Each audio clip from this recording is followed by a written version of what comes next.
مدینہ پاک کی حاضری بھی ہو اور وہاں پر بھی زبان کی حفاظت نہ ہو، آنکھوں کی حفاظت نہ ہو، اس کی باتیں ہو رہی ہوں، لوگ ہوٹلوں میں بیٹھ کر بھی مدینہ پاک میں یا صحن پاک میں یا یہاں بیٹھ کر بھی ایک دوسرے کی اپنے بارے میں، خاندان رشتہ داروں کے بارے میں کمزور باتیں کرتے ہوئے بھی نہیں چکتے، جبکہ وہاں درود پاک نہیں پڑھیں گے تو کہاں پڑھیں گے؟ وہاں جا کر درود و سلام نہیں پڑھیں گے تو کہاں پڑھیں گے، ہے نا؟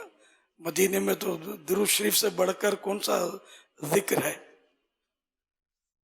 اللہ کرے کہ ہمیں مدینہ شریف کی حاضری نصیب ہو جائے اور وہاں پر درود شریف کی کثرت کی بھی سعادت مل جائے.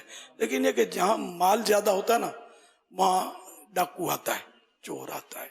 اب وہاں چونکہ خزانہ ہی خزانہ ہے ثواب کا، تو شیطان وہاں ایکٹیو زیادہ ہوتا ہوگا، تو وہ مطلب گناہوں میں لگا دیتا ہے، ادھر ادھر کی باتوں میں لگا دے گا، سستی میں مبتلا کرے گا اور عبادت سے دور کرتا رہے گا. اس کی تنقید، اس پر تنقید، اور بس لگی ہوتی ہے. ایک سن 80 میں مجھے غالباً سن 80 میں کوئی صاحب ملے، وہ میرے لیے بہرحال ایک شوکنگ بات تھی. یار ادھر مدینہ شریف کے لیے اتنا ترستے ہیں، تڑپتے ہیں. اس نے کہا کہ یار، میرا جاننے والا تھا، انہیں شکل سے جانتا تھا، نام نہیں پتا. تو بولا بس اب 40 نمازیں پوری ہوں تو بس اب مکے چلے جائیں. وہاں مدینہ شریف میں اس کا دل بیچارے کا لگ نہیں رہا تھا. وہ بہرحال یہ کہ قابل ہمدردی تھا بیچارہ. وہ کسی نے مجھے کہا کہ حج کے سیزن میں تو مدینہ، وہ الفاظ بھی بولنا نہیں آتا مجھے، وہ میں تو اس سے ناراض ہوں. میں نے کہا آئیے، آپ نے کیا بولا، اپنے الفاظ واپس لو. 70,000 صبح ہے، 70,000 شام، یوں بندگی یہ زلف و رخ آٹھوں پہر کی ہے.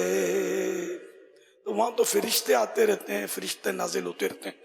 اور یعنی یہ جیسے ہم اپنے محلے کو کہیں کہ میرا محلہ ویران ہو گیا، میرا پڑوس جو تھا بس وہ.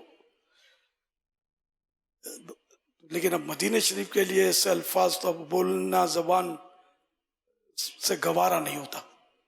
تو بہتر سے بہترین الفاظ کا انتخاب ہو ذکر مدینہ میں، اب یہ بھی نہیں آتا. بہرحال یہ کہ اب وہ کہہ لے گی سب کچھ ان کے ثنا خاں کی خاموشی، چپ ہو رہا ہے کہہ کے میں کیا کیا کہوں تجھے.